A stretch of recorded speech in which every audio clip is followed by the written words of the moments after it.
Hello guys, once again welcome back to our channel. It's me Sahla and you're watching Simple Lifestyle with Saf.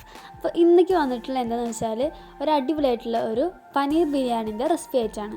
എല്ലാവർക്കും വളരെയധികം ഈസിയിൽ നല്ല ടേസ്റ്റിൽ ചെയ്തെടുക്കാൻ പറ്റുന്ന ഒരു പനീർ ബിരിയാണിൻ്റെ റെസിപ്പി ആയിട്ടാണ് ഞാൻ ഇന്നേക്ക് വന്നിട്ടുള്ളത്.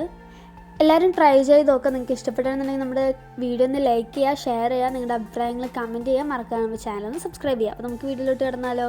അപ്പോൾ ഞാൻ അതവിടെ കുറച്ച് പനീർ എടുത്തിട്ടുണ്ട്. പീസായിട്ട് തന്നെ വാങ്ങാൻ കിട്ടുന്ന പനീറാണ് ഞാൻ വാങ്ങിയത്. നിങ്ങൾക്ക് ഏത് വേണമെങ്കിലും യൂസ് ചെയ്യാവുന്നതാണ്. ആദ്യമായിട്ട് നമ്മൾ പനീർ ഒന്ന് മാരിനേറ്റ് ചെയ്ത് കൊടുക്കണം. അതിന് വേണ്ടിയിട്ട് കുറച്ച് മുളക് പൊടി ഇട്ട് കൊടുക്കുന്നുണ്ട്. ഒരു നുള്ളു മഞ്ഞൾപ്പൊടി കൂടി നമുക്ക് ആവശ്യത്തിന് ഇട്ട് കൊടുക്കാം. പിന്നെ നമുക്ക് ആവശ്യമായിട്ടുള്ള ഉപ്പും കൂടി നമുക്ക് അതിൽ ചേർത്ത് കൊടുത്തിട്ട് നന്നായിട്ട് തന്നെ നമുക്കൊന്ന് മിക്സ് ചെയ്തെടുക്കാം. അതിനുശേഷം അതൊരു 20 മിനിറ്റ് റെസ്റ്റ് ചെയ്യാൻ വേണ്ടി വയ്ക്കാം. എന്നിട്ട് അത് ഫ്രൈ ചെയ്തെടുക്കണം. അതിന് വേണ്ടിയിട്ട് ഒരു ചീൻചട്ടി എടുത്തിട്ടുണ്ട്. അതിലേക്ക് നമുക്ക് കുറച്ച് ഓയിൽ ഒഴിച്ച് കൊടുക്കാം. അങ്ങനെ നമ്മുടെ എണ്ണ ചൂടായിട്ട് വരുമ്പോൾ നമുക്ക് പനീർ ഓരോന്നോരോന്നായിട്ട് എണ്ണയിലേക്ക് ഇട്ട് കൊടുക്കുക. ഇതന്നെ ഒരു ഭാഗം ഫ്രൈ ആയിട്ട് വരുമ്പോൾ നമ്മൾ വേറെ ഭാഗത്തേക്ക് തിരിച്ചിട്ട് കൊടുക്കുക. അങ്ങനെ എല്ലാം നമുക്കൊന്ന് ഫ്രൈ ചെയ്തെടുക്കാം.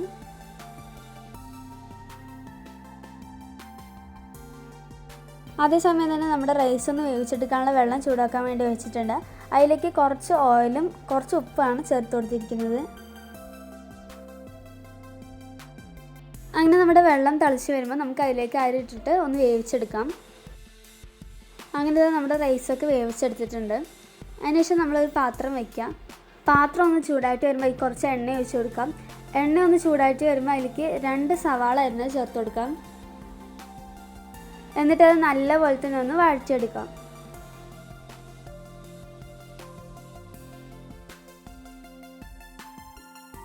ഉള്ളി ഒന്ന് നന്നായിട്ട് വഴന്ന് വരുമ്പോൾ അതിലേക്ക് 1 ടേബിൾ സ്പൂൺ ഇഞ്ചി വെളുത്തുള്ളി പേസ്റ്റ് ചേർത്ത് കൊടുത്തിട്ട് നല്ലപോലെ തന്നെ ഒന്ന് മിക്സ് ചെയ്ത് കൊടുക്കാം.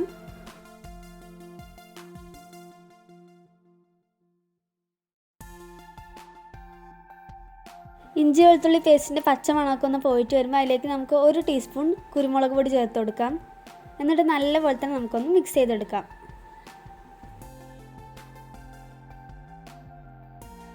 കുരുമുളക് പൊടിൻ്റെ പച്ചമണമൊക്കെ പോയിട്ട് വരുമ്പോൾ അതിലേക്ക് നമുക്ക് കുറച്ച് സോയ സോസ് ചേർത്ത് കൊടുക്കാം.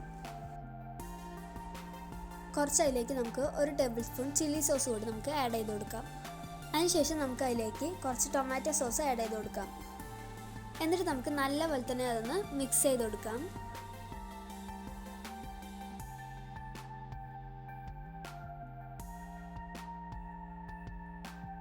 ഈ സമയത്ത് നമുക്ക് ആവശ്യമുള്ള ഉപ്പും കൂടി ചേർത്ത് കൊടുത്തിട്ട് നല്ലപോലെ തന്നെ ഒന്ന് മിക്സ് ചെയ്ത് കൊടുക്കാം. എന്നിട്ട് നന്നായിട്ട് തന്നെ മിക്സ് ആയിട്ട് വരുമ്പോൾ നമുക്ക് അതിലേക്ക് കുറച്ച് ക്യാരറ്റ് ആഡ് ചെയ്ത് കൊടുക്കാം.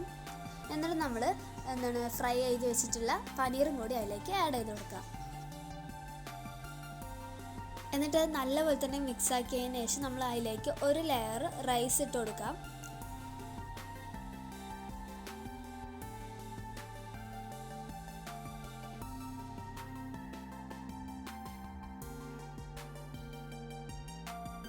റൈസ് എല്ലാവിടേക്കും ഒന്ന് ആക്കി കൊടുത്തതിന് ശേഷം നമുക്ക് അതിലേക്ക് കുറച്ച് നെയ്യ് ഒഴിച്ചു കൊടുക്കാം.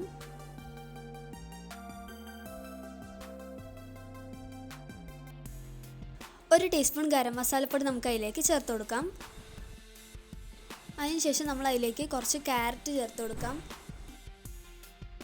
അതിനുശേഷം കുറച്ച് മല്ലിത്തടയും കൂടി ചേർത്ത് കൊടുത്തതിന് ശേഷം നമുക്ക് 1 ലെയർ ചോറ് കൂടി നമുക്ക് അതിൻ്റെ മുകളിലേക്ക് ഇട്ട് കൊടുക്കാം.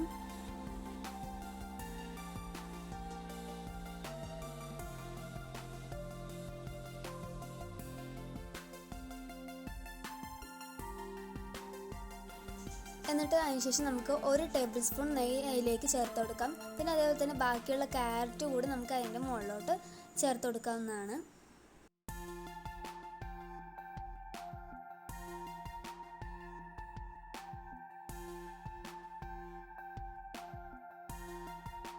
പിന്നെ നമ്മൾ ആ ലെയറിൽ ചെയ്ത പോലെ തന്നെ കുറച്ച് മല്ലിത്തളയും ചേർത്ത് കൊടുക്കാം. പിന്നെ അതേപോലെ തന്നെ കുറച്ച് ഗരം മസാല കൂടി നമുക്ക് ഇതിലേക്ക് ചേർത്ത് കൊടുക്കാം.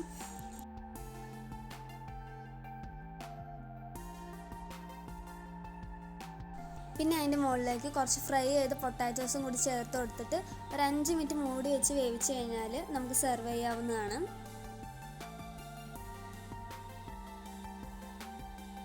അപ്പോൾ നമ്മുടെ ടേസ്റ്റി ആയിട്ടുള്ള പനീർ ബിരിയാണി ഇവിടെ റെഡി ആയിട്ടുണ്ട്. എല്ലാവരും ട്രൈ ചെയ്ത് നോക്കുക. എന്നിട്ട് നിങ്ങളുടെ ഫീഡ്ബാക്സൊക്കെ കമൻറ്റിലൂടെ അറിയിക്കുക. വീഡിയോ ലൈക്ക് ചെയ്യുക, ഷെയർ ചെയ്യുക, കമൻറ്റ് ചെയ്യുക. മറക്കാതെ നമ്മുടെ ചാനലൊന്ന് സബ്സ്ക്രൈബ് ചെയ്തെടുക്കുക. Bye bye.